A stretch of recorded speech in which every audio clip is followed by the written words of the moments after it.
Hello everyone, দেখেন অনেক দুঃখের বিষয় যে আমি লাইভ করতেছিলাম, লাইভে ভিডিওগুলো হয় নাই, মানে নেটওয়ার্কের প্রবলেমে আমি এই ভিডিওটা লাইভটা সুষ্ঠু মতন দিতে পারি নাই আপনাদেরকে। এর জন্য অনেক অনেক দুঃখিত। এই জন্য আমি আবার আসলাম নিজের থেকে নিয়ে একটু ভিডিও করার জন্য, যে আপনাদেরকে আমি রিলের মাধ্যমে বা এমনি লং ভিডিওর মাধ্যমে আপনাদেরকে দেখাবো। এই যে দেখেন, মানে যেদিকে দেখবেন অনেক ছোট ছোট গাছ, কিন্তু আমগুলো ধরে রয়েছে, মানে আপনারা দেখলে এমনভাবে একটা অবাক হবেন। এই যে গাছের চিপাই চিপাই, মানে পাতার শুলে শুলে মাঝে মাঝে এত সুন্দর করে আমগুলো ধরে রয়েছে দেখেন। এই যে মানে আপনারা ভাবতেও পারবেন না এত সুন্দর আম ধরে রয়েছে। আরও দেখাচ্ছি আপনাদেরকে। এই যে দেখেন, এইটা কিন্তু একটা পুকুরের পাশে সাইড দিয়ে মানে মাছও চাষ হচ্ছে, আবার সাইড দিয়ে মনে করেন যে আমও চাষ হচ্ছে, মানে দুই দিক দিয়েই লাভ।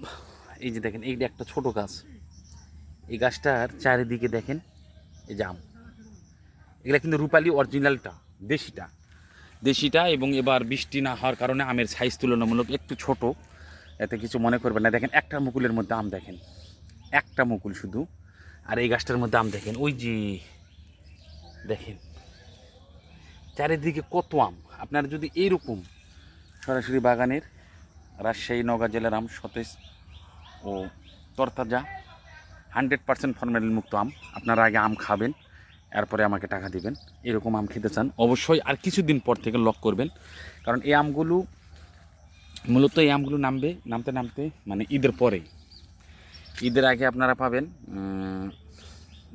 হিমসাগর, নাগফজলি আর ল্যাংড়া, মানে এই আমগুলো ঈদের আগেই নামবে, আর ওগুলো মনে করেন ঈদের পরে। এই যে দেখেন, আসলে বিষয়টা হচ্ছে যেদিকে তাকাবেন এটা মাটিতে মানে ঘাসের মধ্যে ঠেকে গেছে।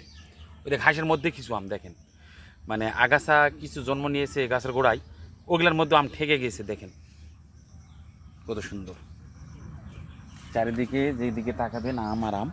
এরকম বাগান রয়েছে, পাশে দিয়ে রয়েছে মনে করেন যে পুকুরে মাছও চাষ হচ্ছে, বাগানে আমও হচ্ছে। মানে আমি সব দিকে যাচ্ছি না, একটা জায়গায় ঢুকছি, শুধু এতটুকু দেখাইলাম। আবার এই দিক দিয়ে কোথায় যেন দেখলাম ল্যাংড়া আমের গাছ দেখলাম, আপনাদেরকে দেখাচ্ছি আমি। ওই জন্য দেখলাম, এই যে দেখেন ভিডিওটা অনেক হচ্ছে। এগুলো হচ্ছে ন্যাংরা আমের কোয়ালিটিটা দেখেন কীভাবে ঝুলে রয়েছে।